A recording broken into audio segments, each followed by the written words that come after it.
दोस्तों new income tax act 2025 applicable हो चुका है। पहले क्वार्टर का टीडीएस स्टेटमेंट भी आपने फाइल कर दिया होगा और आपको मैं ये बता दूं, मैक्सिमम लोगों को, जैसा कि हम सभी को पता है कि ज़्यादा कुछ बदलाव आपको ओल्ड इनकम टैक्स एक्ट में और न्यू इनकम टैक्स एक्ट में कुछ ज़्यादा बदलाव नहीं हुए हैं।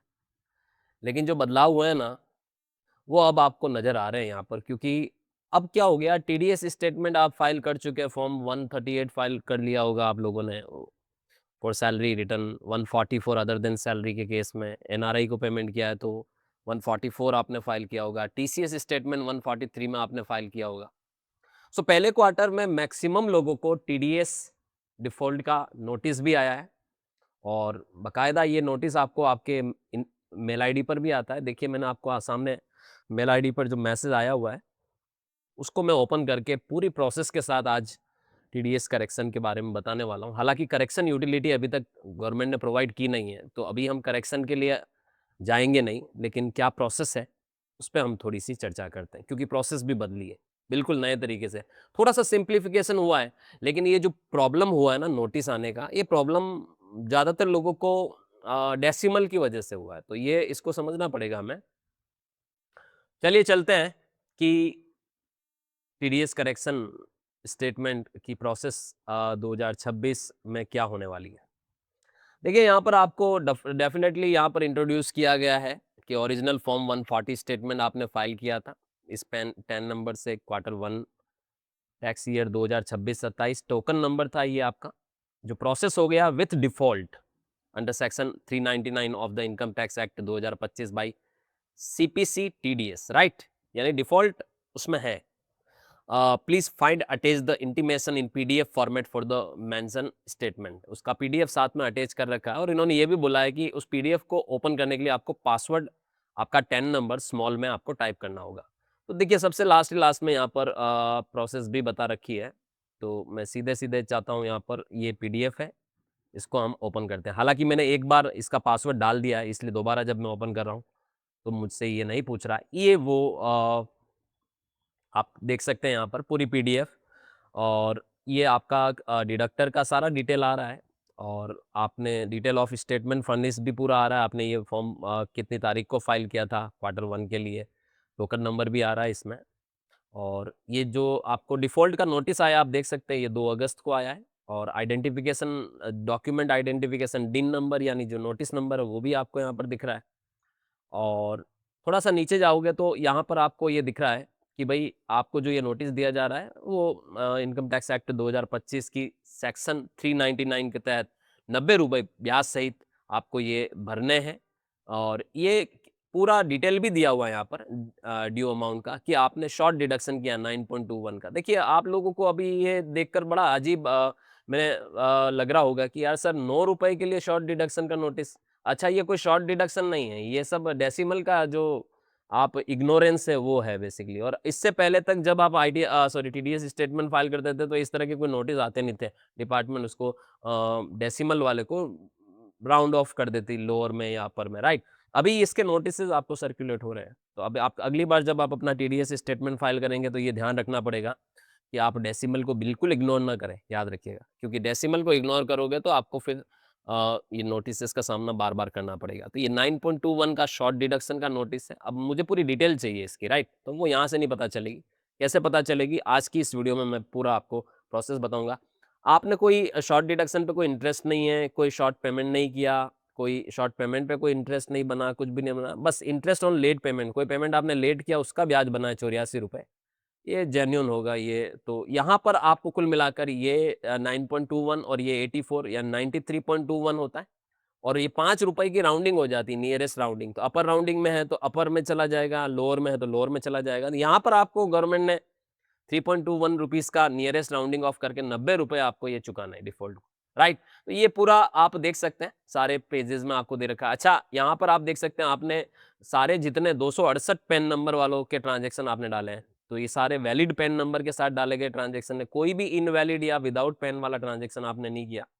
सो ये अब यहाँ पर ये भी ध्यान रखना है कि भई आपको 30 दिन के अंदर-अंदर, लास्ट में ये दे रखा है कि 30 दिन के अंदर आपको ये डिमांड सबमिट करनी है।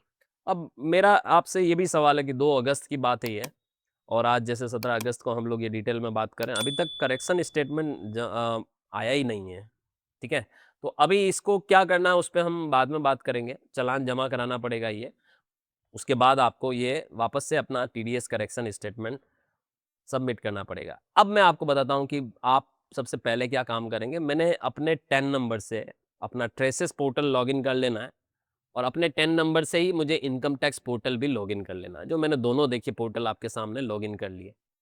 अब आपको मैं बता दूं स्टेप बाय स्टेप कि ट्रेसेस पोर्टल पे सबसे पहले आप जाएंगे ई फाइल और व्यू में जाएंगे, और यहाँ पर व्यू फाइल्ड फॉर्म और स्टेटमेंट पे जाएंगे। पहले तो मैं ये देखना चाहूंगा ना मैंने ये कौन सा फॉर्म भरा था, तो मैं ट्रेसेस पोर्टल पर आ गया हूँ। ये देखिए फॉर्म 140 में लिखा हुआ रहा, 1 फॉर्म फाइल किया आपने टैक्स ईयर 2026-27 में, तो मैं इसी पर व्यू ऑल कर लेता हूँ।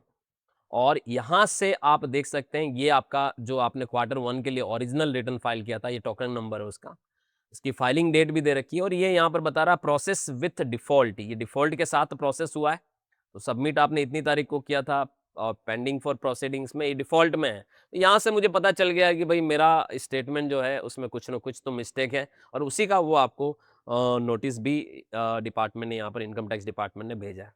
अब साहब आपको जब ये पता चल गया, देखिए यहाँ पर एक चीज़ और ध्यान रखिएगा, अ, आपका अब टैक्स ईयर ध्यान रखना, ये टैक्स ईयर है 26-27, ये आपका चारों क्वार्टर है, पहले क्वार्टर का मामला यहाँ पर हम डिस्कस कर रहे हैं। और फॉर्म्स की अगर मैं बात करूँ, तो याद रखिएगा यहाँ पर आप submitted successfully, pending for proceedings, process with default आ रहा है, प्रोसेस विद विदाउट डिफॉल्ट।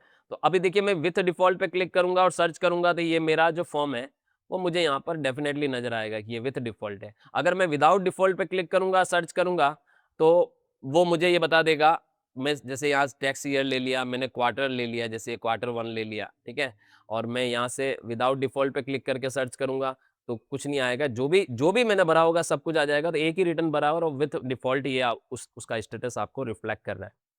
अब क्या करना होगा साहब, अब ये जो गलती है, एक तो आपने लेट फीस पे इंटरेस्ट कैलकुलेट होगा, सॉरी लेट पेमेंट क्या होगा उस पे इंटरेस्ट कैलकुलेट होकर आया, और एक जो वो 9 पॉइंट समथिंग कुछ फिगर है शॉर्ट डिडक्शन का, इसको आपको क्या हुआ है इसको देखने के लिए आपको क्या करना होता है, इसके लिए जस्टिफिकेशन रिपोर्ट डाउनलोड करनी होती है। तो यहाँ पर अब क्या कर दिया ना, ट्रेसेस पर ये डाउनलोड करना बहुत आसान कर दिया। पहले के ओल्ड इनकम टैक्स एक्ट 1961 में ये थोड़ी कॉम्प्लिकेटेड प्रोसेस थी, अभी बहुत आसान कर दिया। आपको क्या करना है यहाँ पर जस्टिफिकेशन रिपोर्ट के लिए, आपको सर्विसेज में जाना है, और सर्विसेज में आप देख सकते हैं यहाँ पर आपको सबसे पहले व्यू डिफ़ॉल्ट समरी में जाना है, जैसे सर्विसेज में आ गया, व्यू डिफ़ॉल्ट समरी में जाना है ट्रेसेस पोर्टल पर। यहाँ से आप टैक्स ईयर ले लीजिए, क्वार्टर ले लीजिए, जैसे पहला क्वार्टर है मेरा, और फॉर्म ले लीजिए 140 है, अदर देन सैलरी के केस में सर्च करता हूँ। तो आप देख सकते हैं ये मेरा यहाँ पर जो डिफ़ॉल्ट समरी आ रहा है क्वार्टर 1 का, उसका आ रहा है, यहाँ से मैं इसको व्यू कर देता हूँ। यहाँ से आप देख सकते हैं जो आपको जो नोटिस में नज़र आ रहा था,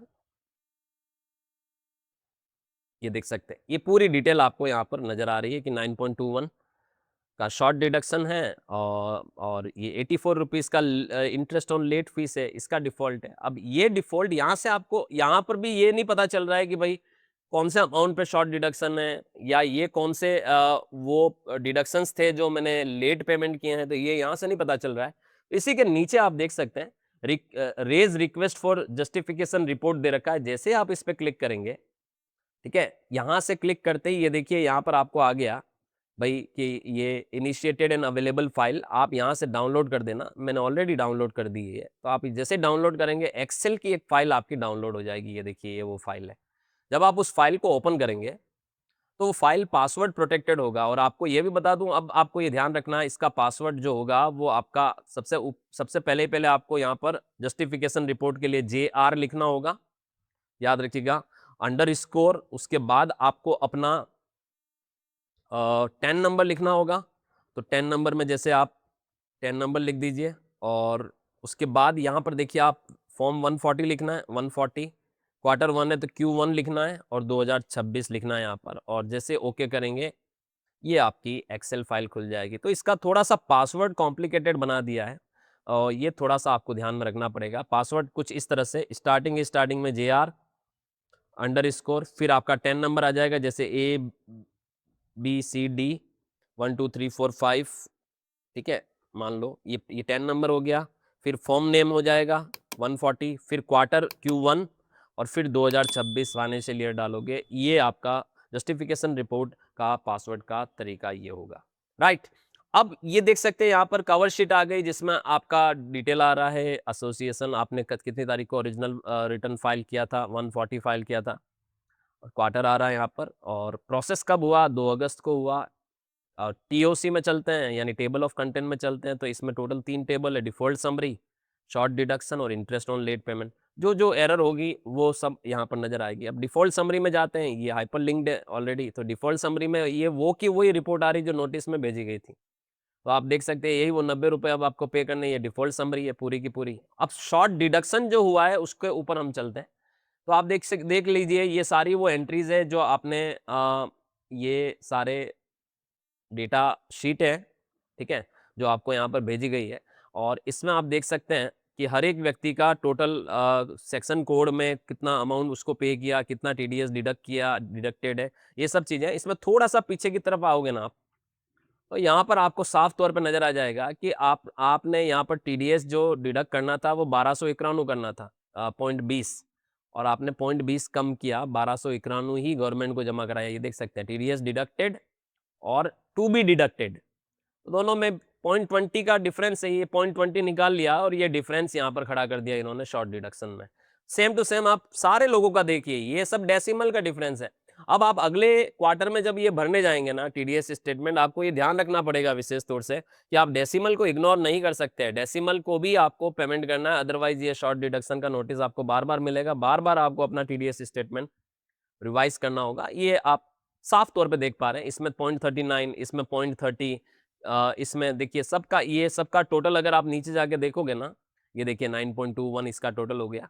this is the short deduction due to decimal differences जो आपको यहाँ पर नजर आ रहा है। तो ये एक दिक्कत है यहाँ पर आपने किया। और दूसरा ये अब आप ये मान के चलिए ऑलमोस्ट सारे लोगों को इसका डिफॉल्ट का नोटिस गया होगा इस क्वार्टर में, और अब अगले क्वार्टर से सारे लोगों को ये पता रहेगा कि मुझे अब पॉइंट को भी इग्नोर नहीं करना। 12,912 का अगर 10% में बात करूं तो 1291.20 होता है। हम लोगों ने उसका चालान 1291 का बना दिया, तो 20 पैसे का उसने क्या कर दिया, शॉर्ट डिडक्शन में डाल दिया। तो ये आप लोगों की जो गलती है, मिस्टेक हुई है, क्योंकि पहले ऐसा नहीं होता था, तो आपने पहले के अकॉर्डिंग ही इस क्वार्टर में ये भरा नए इनकम टैक्स एक्ट में। ये बदलाव है न्यू इनकम टैक्स एक्ट 2025 का, कि गवर्नमेंट आपको अब डेसिमल की डिफरेंस की वजह से भी यहाँ पर टीडीएस का नोटिस सर्कुलेट कर रही है, राइट।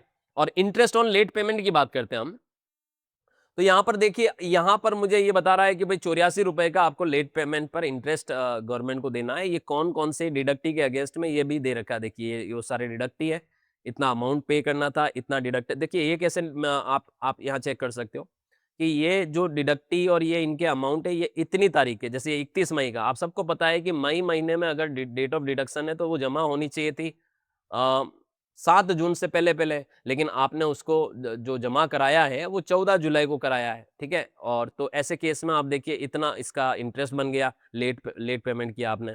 ये 30 अप्रैल को डिडक्शन है, 7 मई को जमा होना था, 25 मई को जमा हुआ, ये इतना बन गया। इस तरह से ये 4 अलग अलग डिडक्टी के अगेंस्ट में आपने डेट ऑफ डिपॉजिट लेट जमा किया, उस पर आपका इंटरेस्ट ये कैलकुलेट होकर आ गया, ये टोटल इंटरेस्ट बन गया।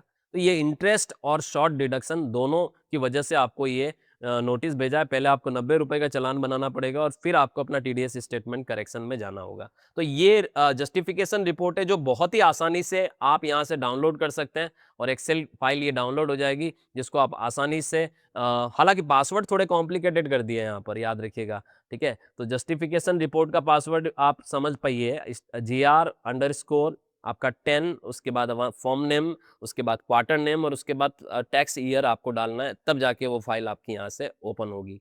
तो इस तरह से आप जस्टिफिकेशन रिपोर्ट में जाके ये चेक कर सकते हैं कि किन वजहों से ये आपकी मिस्टेक हुई है। ये मिस्टेक यहाँ से आप आराम से आइडेंटिफाई कर सकते हैं, राइट।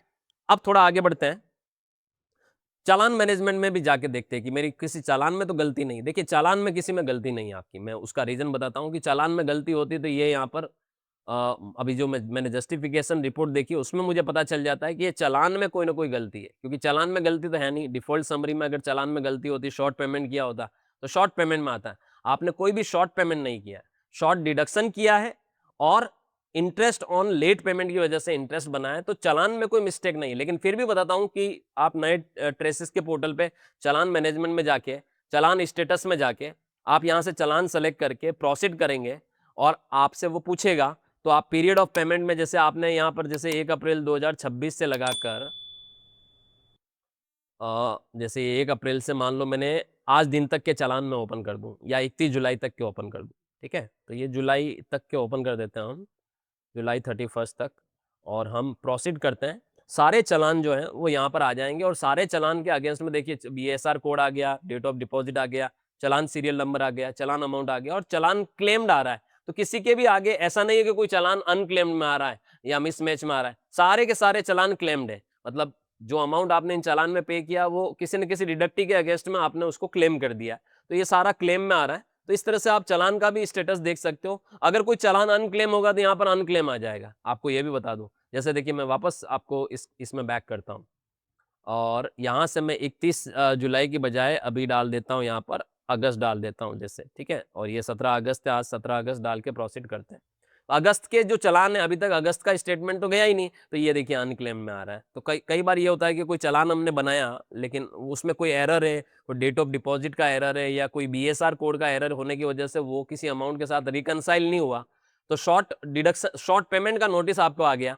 तो आप यहाँ पर देख भी पाते हैं चालान का स्टेटस में जाके कि कोई चालान आपने पे तो किया, आपकी कोई इंटरनल कोई मिस्टेक की वजह से वो आपका उस डिडक्टी के अगेंस्ट में मैचअप नहीं हो पाया तो वो अनक्लेम में नजर आ जाता है। तो ये जितने भी अनक्लेम है सब अगस्त के बाद के अनक्लेम है, तो ये तो सेकंड क्वार्टर का मामला है। पहले क्वार्टर में कोई भी अनक्लेम नहीं है। तो इस तरह से आप चालान डिटेल में जाके भी ट्रेसेस पोर्टल पे चालान की हिस्ट्री यहाँ पर देख सकते हैं। अब देखिए इनकम टैक्स पोर्टल की बात करते हैं। जैसे इनकम टैक्स पोर्टल पे जाइए और लॉगिन करिए। उससे पहले इनकम टैक्स से पहले मैं यहाँ पर थोड़ा आपको ये यहाँ पर ही मैं देखिए आप ये मान के चलिए कि जैसे अभी आपने यहाँ पर डिफ़ॉल्ट समरी देखा और आप उस पे जाके जस्टिफिकेशन रिपोर्ट डाउनलोड किया, ठीक है? तो डाउनलोड में जस्टिफिकेशन रिपोर्ट में जाके डाउनलोड किया। उसी तरह से यहाँ पर एक ऑप्शन यहाँ पर आ रहा है देखिए, डाउनलोड कॉन्सो फाइल। कॉन्सो फाइल का मतलब होता है कि यहाँ से आपने जो स्टेटमेंट फाइल किया है, डिपार्टमेंट उसकी एक फ़ाइल आपको यहाँ से डाउनलोड करने को देगा, जो आप अपनी आरपी यूटिलिटी में उस फ़ाइल को अपलोड करेंगे और वहाँ से जाके आपकी ये जो गलतियाँ हैं उसको करेक्शन करके वापस करेक्शन स्टेटमेंट फाइल करते हैं। तो कॉन्सो फाइल का भी तरीका यही है, डाउनलोड में जाएँगे, टैक्स ईयर सेलेक्ट करेंगे और जैसे ही टैक्स ईयर सेलेक्ट करेंगे, फॉर्म सेलेक्ट करेंगे और क्वार्टर सेलेक्ट करेंगे और इनिशिएट रिक्वेस्ट करेंगे। मैं ऑलरेडी इनिशिएट रिक्वेस्ट कर चुका हूँ, थोड़ा समय लगता है और ये देखिए ये कॉन्सो फाइल आपकी आ जाती है और 24 अगस्त से पहले-पहले ये आप इसको यूज़ में ले सकते हैं। तो ये इनिशिएट रिक्वेस्ट किया और अब आप इसको डाउनलोड कर सकते हैं। तो आप जैसे ही यहाँ पर डाउनलोड करेंगे तो वो आपसे पूछेगा वेरिफ़िकेशन के लिए। तो आधार ओटीपी वाला वेरिफ़िकेशन से भी डाउनलोड कर सकते हैं, डिजिटल सिग्नेचर वाले वेरिफ़िकेशन से भी डाउनलोड कर सकते हैं। कौन-सा फ़ाइल जो आ जाएगी वो आपको आरपी यूटिलिटी में अपलोड करके अपने स्टेटमेंट की करेक्शन करनी होगी और ये सारे अमाउंट जो आपके यहाँ पर जो अभी आपने जस्टिफिकेशन रिपोर्ट में आपको नज़र आ रहा है यहाँ पर, इन सारे अमाउंट को आपको रेक्टिफाई करना होगा, ठीक है? तो वो पॉइंट्स को जो आपने इग्नोर किया था उनको सुधारना होगा और साथ-साथ में ये अमाउंट जो आपको पे करना है, पहले आपको इसका चालान बनाना है और फिर इसको रेक्टिफिकेशन में जाना है और यहाँ पर भी आपको इन सारे लोगों के आगे इंटरेस्ट को साथ में आपको late interest on late payment को साथ में एसोसिएट करना होगा। तो वो सारा करेक्शन का पार्ट है, बट कौन-सा फ़ाइल डाउनलोड करनी होगी, तो ये अभी मैं इस प्रोसेस में नहीं जाता क्योंकि मुझे फिर मँगानी पड़ेगी क्लाइंट से ओटीपी। सो ये आपको बेसिकली ट्रेसेस पोर्टल पर 2 एक्टिविटी करनी होगी। एक तो आपको ये पहले भी होती थी लेकिन अभी बहुत आसान हो गया क्योंकि ये दोनों फाइलें आप आसानी से इसको डाउनलोड कर सकते हैं। तो एक तो जस्टिफिकेशन रिपोर्ट हो गई आपकी जो बहुत ज़्यादा ज़रूरी है क्योंकि उसी से आपको पता चलेगा कि आपका एरर कहाँ है। और दूसरा कौन-सा फाइल जिससे आप उसकी रेक्टिफिकेशन में जाएँगे और अब मैं आपको इनकम टैक्स पोर्टल पे थोड़ा-सा लॉगिन करके बताता हूँ कि पोर्टल पे क्या चीज़ें आपको ध्यान में रखनी है, ठीक है? क्योंकि अभी जैसे हम बात करें करेक्शन की, तो करेक्शन का अभी तक कोई ऑप्शन आया नहीं है। तो जैसे कॉन्सो आप डाउनलोड भी कर लेंगे, आप अपने स्टेटमेंट की रेक्टिफिकेशन भी कर लेंगे, लेकिन बाद में जब आप उसको करेक्शन स्टेटमेंट के लिए आप इनकम टैक्स पोर्टल पे अपने 10 से लॉगिन करके कंस करेक्शन के लिए जाएँगे, जैसे आप नॉर्मली एफयू बनाकर ओरिजिनल रिटर्न फाइल करते हैं, वैसे ही एफयू बनेगी करेक्शन की भी, जो आप यहाँ पर लॉगिन करके इसमें वापस फाइल में जाना होगा। तो ये मैं थोड़ा-सा आपको बता देता हूँ कि गवर्नमेंट ने अभी तक भी अवेलेबल नहीं कराई, नोटिसेस तो भेज दिए लेकिन अभी अवेलेबल नहीं हुई है। तो ये हम कंटिन्यू करते हैं यहाँ पर। और इसमें आप इनकम टैक्स फॉर्म में जाइए, फाइल इनकम टैक्स फॉर्म में जाइए। तो देखिए मैं इनकम टैक्स पोर्टल पे लॉगिन कर लिया है, ठीक है? और यहाँ से देखिए एक चीज़ और बताता हूँ मैं आपको, आपने जितने भी पेमेंट किए होंगे, जैसे इनकम टैक्स पोर्टल पे आप ई-पे टैक्स में जाइएगा और अभी इनकम टैक्स एक्ट 2025 के मुताबिक आपने जो-जो पेमेंट किए हैं, आप पेमेंट हिस्ट्री में जाके चेक कर सकते हैं। ये वो सारे चालान हैं जिनका पेमेंट किया, लेकिन चालान सारे हमारे मैच हैं। आपको मैं एक चीज़ बता देता हूँ, तो अनमैच्ड में नहीं है। तो सारे रिकंसाइल्ड चालान, अदरवाइज़ अनमैच्ड में होता तो हम चालान में जाके उस चालान को यहाँ से डाउनलोड भी कर सकते हैं और उसको व्यू भी कर सकते हैं। तो वो चालान की पूरी डिटेल यहाँ पर नज़र आ जाती, जिससे हम उस एरर वाली फ़ाइल में जस्टिफ़िकेशन रिपोर्ट में जाके चेक कर सकते हैं कि भई हमारा चालान जो आ रहा है उसमें कहाँ गड़बड़ है, लेकिन यहाँ पर कोई चालान में गड़बड़ नहीं है। ठीक है? तो ये चीज़ आप कर सकते हैं। फिलहाल में मैं आपको ये बता दूँ, income tax form, file income tax form में जाना है आपको। इसमें आप इनकम टैक्स एक्ट 2025 के अकॉर्डिंग ही चलेंगे और सबसे लास्ट में आपको टीडीएस, टीसीएस है के फॉर्म है। आप उसमें जाएँगे, स्टार्टेड पे क्लिक करेंगे, सेलेक्ट करेंगे यहाँ पर आप फॉर्म, जैसे मैंने ये फॉर्म सेलेक्ट कर लिया। आप यहाँ से फाइनेंस टैक्स ईयर सेलेक्ट करेंगे और क्वार्टर सेलेक्ट करेंगे, जैसे क्वार्टर 1। आप देखिए अपलोड टाइप में सिर्फ रेगुलर लिखा हुआ आ रहा है। यहाँ पर अभी तक आपका करेक्शन एक्टिवेट नहीं हुआ है। तो रेगुलर तो हम ऑलरेडी फाइल कर चुके हैं। तो अपलोड टाइप में यहाँ पर आपका करेक्शन आना बाकी है, क्योंकि जब आप यहाँ करेक्शन आ जाएगा, करेक्शन सेलेक्ट करेंगे, उसका जो एफयू फाइल है जो आपने बनाया होगा आरपी यूटिलिटी से, कौन-सा फ़ाइल को अपलोड करके रेक्टिफ़ाई करके आरपीयू से एफयू जनरेट किया होगा, वो फ़ाइल आपको यहाँ पर अटैच करके प्रोसीड में जाना होता है। तो ये अभी आपको इंतज़ार करना पड़ेगा जब तक ये ऑप्शन नहीं आएगा, आप इस साल के पहले क्वार्टर के करेक्शन आप सबमिट नहीं कर पाएँगे। सो इस प्रोसेस के ऊपर भी हम नज़र रखेंगे अपनी, कि ये गलती को सुधार के हम करेक्शन की तरफ जाएँ। सो उसके लिए थोड़ा इंतज़ार करना पड़ेगा। आई थिंक आपको आज की इस पूरी टॉपिक की पूरी जो क्रक्स है वो समझ में आई होगी, कि किस तरीके से नए टीडीएस पोर्टल पे हम लोग आराम से जस्टिफिकेशन रिपोर्ट डाउनलोड करके हम अपनी जो गलतियां हुई है टीडीएस स्टेटमेंट में उसको इजीली चेक कर सकते हैं। और अब उसकी रेक्टिफिकेशन के लिए जो कौन सा फाइल आपको डाउनलोड करनी है और उसके बाद उससे आपको रेक्टिफिकेशन सबमिट करते हुए आप जब जब ये अवेलेबल हो जाएगा करेक्शन स्टेटमेंट, उसके बाद हम इनकम टैक्स पोर्टल पे जाके करेक्शन में जाके एफयू को यहाँ पर अटैच करके प्रोसीड टू ई वेरीफाई करके फाइल कर सकते हैं। जितने भी टॉपिक हैं अभी नए इनकम टैक्स एक्ट में टीडीएस से संबंधित, उस पे मैं लगातार आपको नई-नई अपडेट देता रहूँगा। Thank you so much.